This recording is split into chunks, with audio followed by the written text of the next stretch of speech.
اگر بیوی شوہر کو قریب ہی نہ آنے دے تو شوہر بیچارہ کیا کرے؟ اللہ کہتا ہے میری نشانیوں میں سے یہ ہے کہ ہم نے میاں بیوی کا جوڑا بنایا ہے اور انسانوں میں سے تم دونوں کو جوڑ دیا ہے۔ وجہ کیا ہے؟ لِتَسْكُنُوا إِلَيْهَا، خامد گھر میں پہنچے تو اس کو ذہنی سکون میسر ذہنی آئے۔ سکون میسر آ سکے، اور بالکل۔ اللہ کے نبی صلی اللہ علیہ وسلم نے فرمایا تھا خیر النساء، بہترین خاتون وہ ہے، بہترین کہا ہے عام نہیں، بہترین خاتون وہ ہے کہ خامد کی نظر پڑے تو وہ خوش ہو جائے، خوش ہو جائے، خامد حکم دے تو وہ فوراً تعمیل کرے، اور وہ خامد کی غیر موجودگی میں اس کی عزت اور اس کے گھر کی بچوں کی حفاظت کرنی ہے۔ حفاظت کرے۔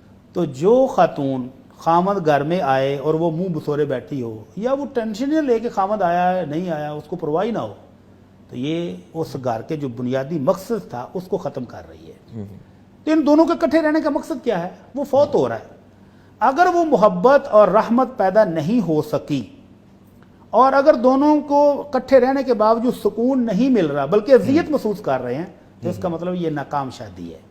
ان کو کنسلٹنسی کی ضرورت ہے۔ دو بزرگ بیٹھیں، ان کی سنو، جو پرابلم ہے اس کو دور کریں اور ان کی محبت اور پیار کو واپس لوٹانے کی کوشش کریں۔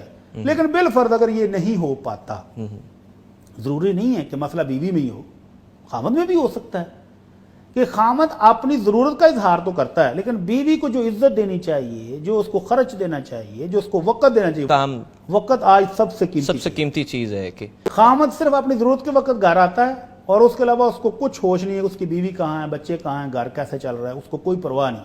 تو اگر ایسی بیوی اس کے ساتھ یہ سلوک کرتی ہے تو پھر وہ بھی معذور ہے۔ لیکن اگر کوئی عذر نہیں ہے تو پھر اس بیوی کو پوچھا جانا چاہیے کہ آپ شادی کا مقصد ختم کر رہی ہو، اس گھر میں اکٹھے رہنے کا جو مقصد تھا وہ فوت ہو رہا ہے، تمہیں کیا پرابلم ہے؟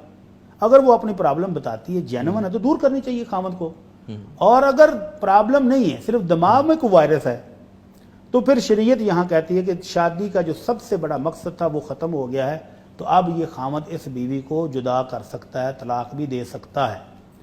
اور اگر پرابلم کوئی نہیں اور بلا وجہ وہ اس حق سے خامد کو محروم کرتی ہے، تو اللہ کے نبی صلی اللہ علیہ وسلم کا بڑا شدید فرمان ہے۔ فرمایا جو شخص اپنی بیوی کو اپنی ضرورت پوری کرنے کے لیے بستر کی طرف بلاتا ہے اور بیوی نہیں آتی، فبات غضبان، تو خامد رات بھر اسی طرح غصے میں سویا رہتا ہے، تو فرشتے لعنت الملائکہ حتی تصبح، تو فرشتے اللہ کے اس عورت پر لعنتیں بھیجتے ہیں تک صبح ہو جائے۔ جب تک خامد کو راضی نہیں کرتی اس پر لعنتیں برستی رہتی ہیں۔ اور دوسرے فرمان میں آپ نے فرمایا کہ جنت کی حوریں اس عورت کو بد دعائیں دیتی ہیں۔ دنیا میں سونکڑوں کی برداشت نہیں ہوتی اور جنت کی حور بھی کہتی ہے قاتلک اللہ، اللہ تجھے تباہ کرے، لا تؤذی، اس خامد کو پریشان نہ کرو، انما هو دخیل عندک، یہ تو تیرے پاس چند دنوں کا مہمان ہے، یہ ہمارے پاس آنے والا ہے، اس کو پریشان اور دکھ نہ دو۔